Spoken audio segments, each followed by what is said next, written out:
Hi, everyone. It's Miss Dianne from the Kinsman Free Public Library. Happy New Year and welcome to First Chapters.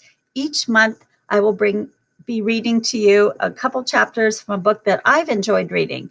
This first book that I'm sharing is called If We Were Giants by Dave Matthews and Clete Barrett Smith. This story is about a girl whose name is Kyra, who is curious, agile, and outgoing, and she lives in a community hidden inside a dormant volcano. Can you imagine living inside a volcano? She and her father are the only two people allowed to venture beyond its walls, and Kyra is training to become a storyteller just like her father. And they travel together from village to village, spreading fearsome tales designed to keep outsiders away from their secret nest. But one day, after hearing rumors of strangers called the Takers in the area, Kyra leaves the volcano by herself, hoping to discover her own story. But she unknowingly leads the Takers back to her doorstep, and they rob her of everything she has ever held dear. To save the tree folk, Kyra must face her inner demons and summon all of her storytelling prowess to weave the most important tale of her life. The first chapter, The Volcano. Only a few people were ever allowed to venture past the borders of Zedu. 10-year-old Kyra was one of them.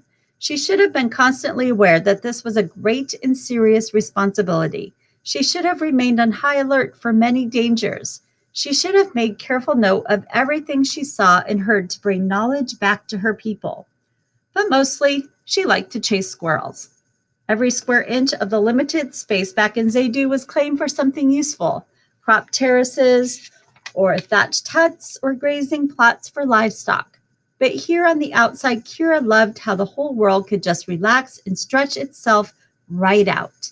There were no forests inside the confines of Zedu's walls, and out here the miles upon miles of tall trees made for an irresistible playground. Her small feet were perfect for racing along branches, even the narrow ones, and her light body allowed her to take flying leaps from one tree to another without breaking the limbs in her sure-handed grip as she swung from them. And there were squirrels, so many squirrels. It was Kyra's goal to capture one and bring it home to show Tico, mostly because he just shook his head when she described the cutest creature she had ever seen. As much as her little brother loved hearing her stories about the outside, she could tell he didn't believe half of them. The squirrel she was after made its big mistake after leading Kyra up 100 feet. Had it kept climbing, she might have eventually given up.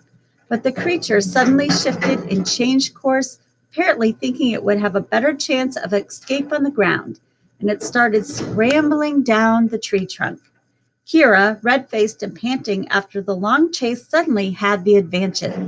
Going down was much easier than climbing up. With the fearlessness that had always inspired envy in her brother and horror in her mother, Kyra hopped from branch to branch, scarcely balancing on one foot before bounding to the next limb, more like controlled falling than climbing down. She was already on firm footing when the squirrel came blindly barreling down the tree trunk. Kyra waited, and then suddenly lunged. She came away with 2 handfuls of squirming fur. Aha! I finally got one. She wasn't sure who was more surprised, she or the squirrel, but as she watched it scramble its tiny paws against her hands and frantically turn its head this way and that, she suddenly felt pity for it. After all, squirrels enjoyed running free through the glorious trees as much as she did. Kyra tilted her head and studied the creature. So what do you think I should do with you? What do you think she should do? The squirrel stopped squirming, looked right at her, and unleashed a stream of chittering. You sound like Maja when she's mad, Kyra said, smiling. This observation didn't sit well with the creature, and it started thrashing around even more in its frenzied attempt to escape.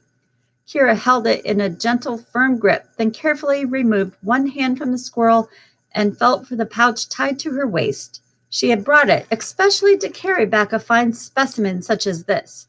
But she just couldn't do it. Kyra knelt on the forest floor.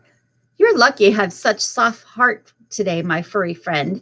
And she lowered her hands to set it gently on the ground. But instead, the squirrel turned and in a flash raced up the length of her arm, scrambled onto the top of her head, and digging its little paws into her thick hair, launched itself back into the tree where it disappeared into the branches.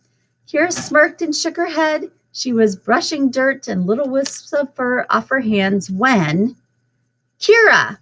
Uh-oh, her father. And the sound of his voice was so faint she must have traveled farther than she'd meant to. Kyra! Much farther. She could barely hear him, and that was not good. Kyra! She ran in the direction of the voice, quickly finding the way blocked by thickets of brush, fallen logs, rotting stumps with plants growing straight out of their tops. Better to go up and over. Kyra jumped to grab a low-hanging branch with both hands, pulled herself up and swung her body around until she was straddling it.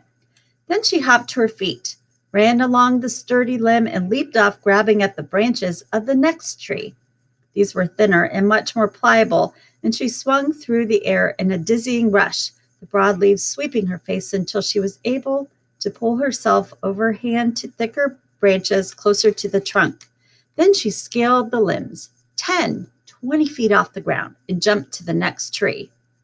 Kyra! Closer now, she angled over to her left, bounced across a half dozen more trees, and could finally see the trunk spinning out where the wide dirt road snaked through the forest. Soon she was able to get a glimpse of Taro. Big and broad shoulders, he stood in the road dusty robes in front of their cart, cupping both hands around his mouth and shouting. This was not going well. She'd been gone too long, made her father worry. She could hear it in his voice. Kyra would certainly be punished this time. Unless, as she approached, she could see that Taro and his back to the cart as he yelled into the forest. The two-wheeled contraption was in the middle of the road, directly under an overhanging tree branch. Their supplies were covered by a clump of soft robes and blankets. Kyra leaped to that tree and found herself perched above his head. One of the talents she had discovered while traveling outside was the ability to move silently. Kyra, come back here this instant. His voice was booming now that she was so close. If I have to go into that forest, you can forget about coming on the next trip, he said. As he was calling, Kyra stepped off the branch and dropped directly onto the blankets in the cart. She quickly pulled a few of them over herself and started fake snoring loudly. Taro whirled around, surprised, and whipped the blankets off Kyra. Where have you been, daughter? Kyra slowly blinked her eyes open, rubbed them with her fists.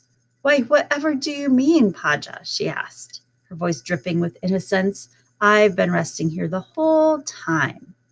Kyra let out a huge yawn and made an exaggerated show of looking around at their surroundings. Oh, are we almost there? Taro just sighed and shook his head. At least the council chose my helper well. I swear, you can sell a story better than anyone. He narrowed his eyes and shook a finger at her, even with the flimsiest and sketchiest of stories. He knew she was lying. Kyra giggled, and Taro grabbed her around the waist with both hands and lifted her out of the cart as if she weighed no more than a small sack of papayas. Then he set her down and pointed at the bend in the road up ahead. We're approaching. You can stay close to me now, understand? Yes, Paja, Kyra sighed, but there's just so much to see out here. She spread her arms and twirled in a circle, indicating the entire world before her. I never have the chance to soak it all in before it's time to go back home. I know, little one, I know. He leaned down and kissed the top of her head. But we have a job to do. It's time to get ready for the show. Taro tapped both of his cheeks. Go ahead, do your magic. Kyra turned to the cart, rummaged around under the blankets, and came out with a small stool and a leather carry case. Taro sat on the stool, eye to eye with his daughter. Kyra pulled a small pouch from the case, dipped her fingers in, and they came out covered in a sticky, black mixture of sap from a gum tree mixed with charcoal. Taro grimaced, baring his teeth at her. Kyra rubbed the paste over 3 of his front teeth, and when she was done, it looked like his teeth had fallen out, leaving a blank space. Ack, I'll never get used to the taste of that. Paja, don't talk, let it dry. and he nodded obediently. After that, she pulled out a battered eye patch and slipped it over Taro's head, settling the shabby fabric in place over his right eye. And next, she dipped into another pouch filled with ashes mixed with a bit of water and powdered milk. And Kyra ran her fingers over Taro's head, giving his black curls a series of mangy gray streaks. She followed this up by grabbing a handful of hay and wedging some of the stalks into his mane, then rubbing his hands in the dirt before smudging them across her father's brown cheeks. The final touch was a grab to a lumpy pillow and a dark, threadbare cloak. Taro leaned forward and let Kyra drape the cloak over his shoulders and then shove the pillow underneath the collar of his robe so that it rested behind his neck, giving him the appearance of a hunchback. So, he rose from the stool but remained slightly bent over, scowling. When he spoke, it was with a raspy yet powerful voice that he would use in the village. How do I look? Hideous. Perfect, Taro indicated with a nod of his head. Now it's your turn. Kyra sighed again and pulled a battered straw sun hat from the cart. She tied up her long, curly, dark hair with a bit of string, then pushed it all up inside of the hat as she set it on her head. Afterwards, she slipped on an oversized cloak and rubbed some of the dirt on her own face as well. Taro tilted his head to study his daughter, then tisk-tisked at her. What's wrong? You're becoming much too pretty to pull this off. Baja, quit teasing. It'll be fine. I'm not teasing. You're growing into a beautiful, intelligent young woman, Kyra. Taro rubbed his chin as he studied her. But we're stuck with this for today, and the show will start soon. You remember how to act, yes? Of course, Kyra rolled her eyes. Like Tico, grunt a lot, use very small words, breathe loudly while never quite closing my mouth, and constantly scratch myself in unseemly places. Taro laughed but wagged his finger at her. Okay, no more jokes, and I mean it. Time to go over the rules. Again? Kyra could do this routine in her sleep. Yes, again. Now, what is your name? Kala. And what is the one thing that we never do? Taro's voice was somber.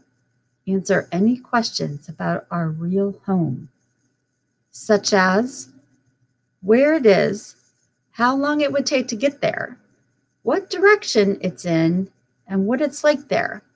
How many people live there? Taro smiled. That's my daughter. No, you can't say that, Paja. I'm your son, Kala. Kyra scratched herself in an unseemly place for emphasis. Taro chuckled. Point taken. Let's get moving. He reached into the cart for his cane and started to make his way down the dirt road, hunched over, favoring one leg. Kyra backed herself in between the cart's two long handles, picked them up off the ground, placed them on her shoulders, and then she grunted with the effort of pulling it behind her. Even burdened as she was now, Kyra was able to keep her head up and take in the surroundings as she followed Taro down the road. This was so much better than being stuck at home doing chores, sweeping up the family's hut for the 17th time a day at her mother's insistence, and yet again gathering fuel for the community cook fires. Outside, there was something new everywhere she looked. Back in the familiar limits of Zedu, Kyra had already seen everything there was to see. As they wound around the final bend and the walls of the village came into sight, the front gate swung open and a gaggle of kids came pouring out. Kyra watched them as they rushed up the road, kids she had never met, many of them her own age. They had stories she hadn't heard 100 times before, new games she had never played, and ate food she had never tasted. But just like always, these kids did not have eyes for her. They swarmed around the hunchback Taro, who limp marched resolutely toward the gate and pretended not to notice them. Volcano Man! Volcano Man! The kids yelled. Kyra trudged along behind the cart. The Volcano Man has come back. In Chapter 2, the annual storytelling contest was held at the end of summer to celebrate a successful hunting season and harvest. The hard work of collecting food was done, and the whole village took a break before the labor of salting meat preserving fruit, and storing grain for the winter was begun.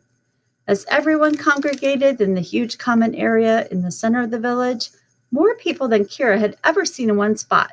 She watched vendors push their way through the crowd, peddling roasted meat on sticks and bags of honey nuts.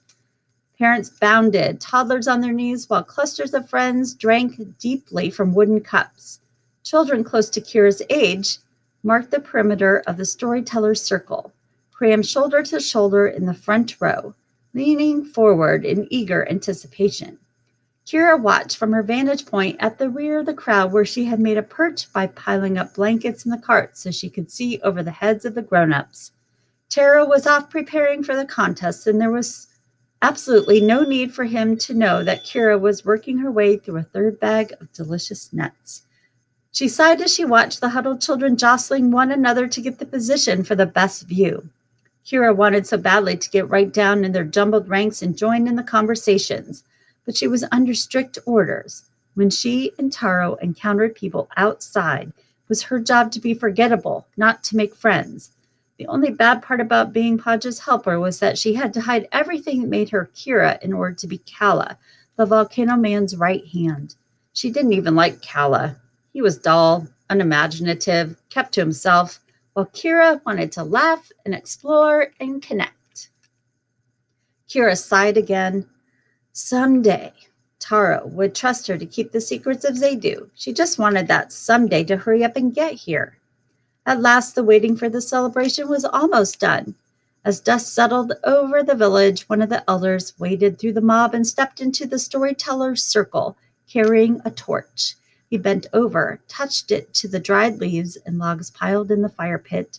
Soon the faces of the children in the front row were glowing in the light of dancing flames as the first storyteller entered the circle and began.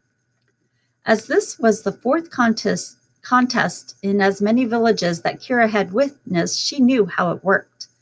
The schedule was rigged so the beginner tale spinners went first. Each person who came after had more experience, so the stories got better and better as the night wore on. As they all came from neighboring villages, the accents varied a bit, and some of the words, especially slang, were unfamiliar due to regional dialects. But she could mostly follow everything that everyone was saying. Besides, as her father had told her many times, it's not what you say, but how you say it that really matters. As Kyra sat atop the cart, munched on her snacks, she heard tales of romance and adventure and exploring. There were stories about traveling priestess and talking animals, giant warriors, and ships that could rise from the ocean and sail among the stars. As always, save for the grand finale, was the Volcano Man. Kyra felt a familiar surge of pride as she watched her father make his way to the center of the circle, but also a bundle of nerves buzzing in her stomach, because someday that would be her down there, with every stranger's eye trained on her expectantly. The crowd went completely quiet as Taro stood in the center of the circle. He turned slowly, his good eye boring into the mob, letting the silence stretch out until Kyra thought she was going to burst.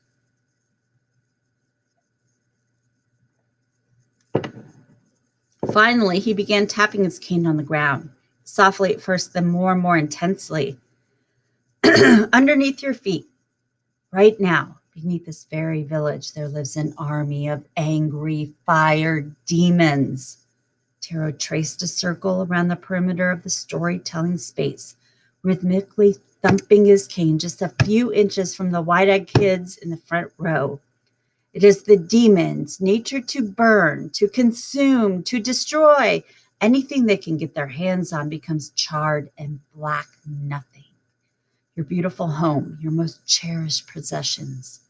Taro leaned forward, scowling, stage whispered into the face of a young girl, even your loved ones.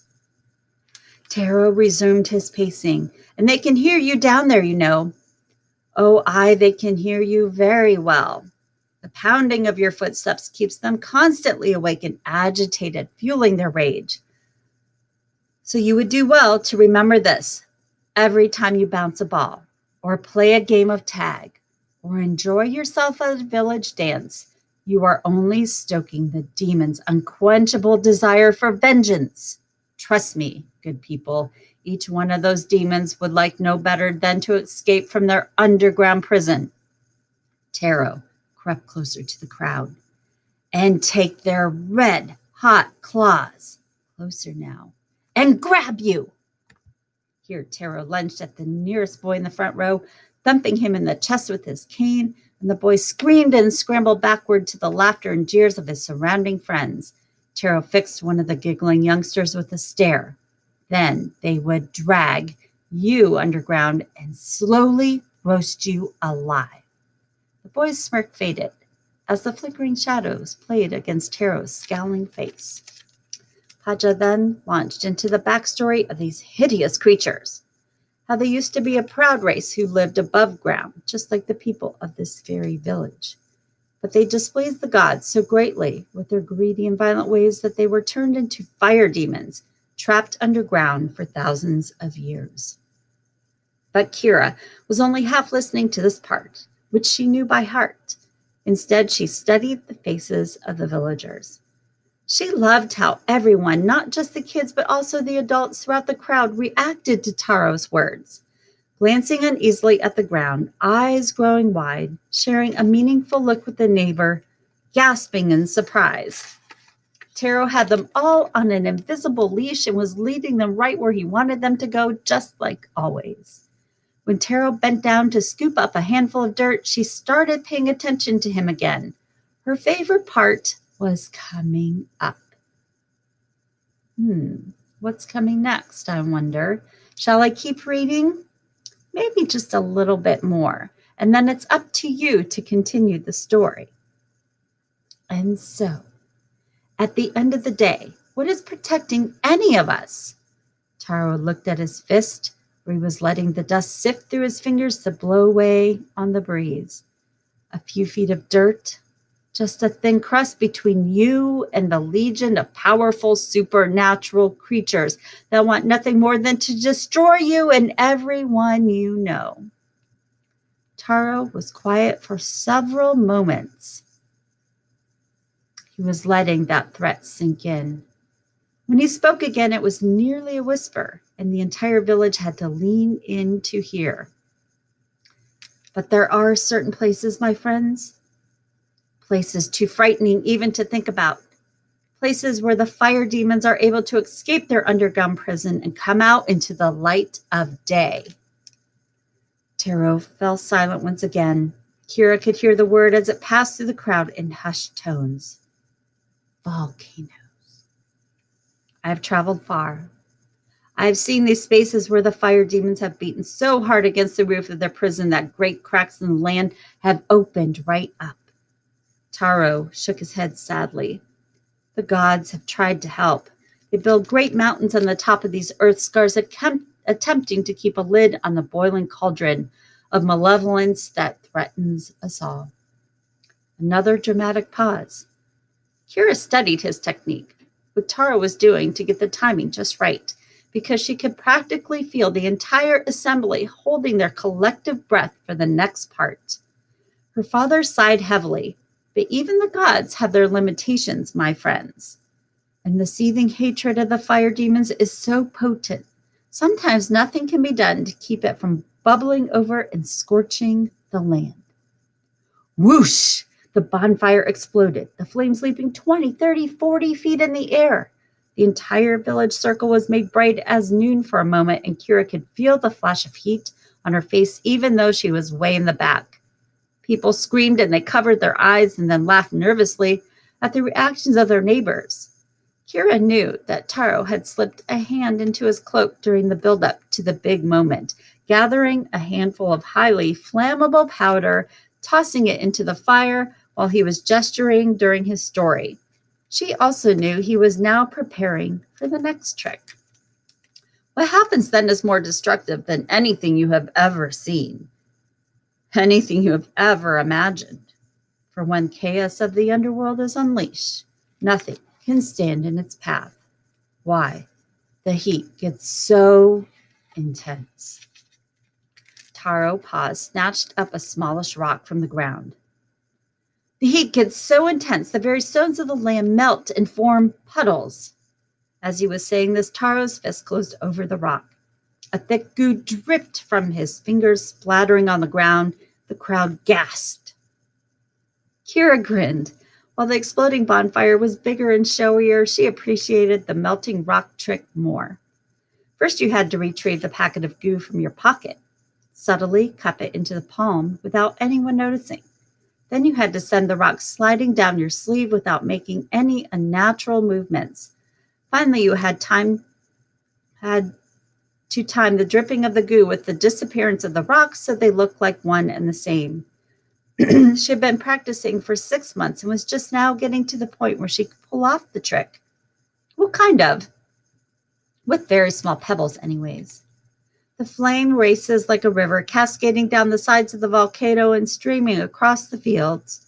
Taro resumed the narrative using hand gestures and sweeps of his cane to emphasize the power of the mighty volcano. There's no way to stop it. The entire village and everyone in it would simply be gone. Taro shook his head sadly. The only solution, my friends, is to stay far, far away from any volcano. Do not build anything you care about anywhere near its cursed base. And if you value your life, do not ever go hiking near one of these blights on our land. A volcano is a dark place, my friends, a place where the gods have failed. Unknowingly, this was also their home. Even though Taro altered the details of the fire demon saga each year, the conclusion was always the same. A collective shiver went through the crowd at his final words, and all were silent as he watched her father, his head bowed reverently. Kyra was confident that this had been another successful contest. The only thing left to do now was to load up the cart with their winnings, sacks of grain, salted meats, crop seeds, start the trek homeward in the morning. Kyra stretched her arms over her head and yawned. It would be good to get a few hours sleep before their journey. But what of the takers? Someone yelled, shattering the silence. Will no one tell the story about them? Kyra's head snapped back to the festival. No one ever interrupted the finale of the storytelling contest. She watched as a man jumped up from where he was seated in the crowd and marched right into the storyteller's circle. The style and color of his robes marked him as another outsider, a visitor from a neighboring village, perhaps. Taro backed away from the intruder, his eyes searching for Kyra in the crowd. The newcomer pointed at Taro while he was stared out at the assembled villagers. You would sit here and listen to fairy tales instead of a true warning? He shook his head. I don't have any fancy tricks. I can't make the fire dance up into the night sky or turn rocks into liquid. All I can do is relate what I've seen with my own eyes. Taro was still scanning the crowd, and Kyra waved to him. Spotting her, he exited the circle and made his way through the crowd as quickly as he could, elbowing people roughly out of the way. Kyra had never seen her father do anything like that. The takers, they came last year to the fishing village where I grew up, the strange man continued. Arrived on great ships. We had never seen anything like them. The village elder who had lit the bonfire to start the festivities entered the circle, flanked by 2 strong men. The contest is over, my friend, he said, motioning for the newcomer to follow him out of the circle. But the new storyteller ignored them, facing the crowd and raising his voice. These takers, they are monstrous.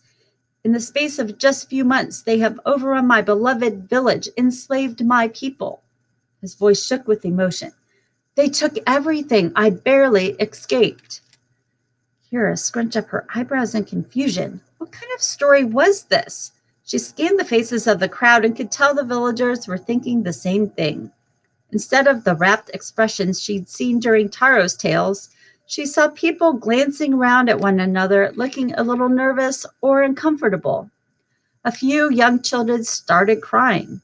The village elder and his 2 strong friends closed in on the man, but he backed away, his voice frantic now.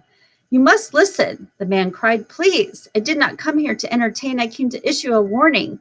You must listen, and you must act, all of you. Kyra jumped in surprise when Taro grabbed her by the arms so wrapped up in the ranting of the strange man that she had lost track of her father in the crowd. "Gather your things. We're leaving," Taro said through clenched teeth.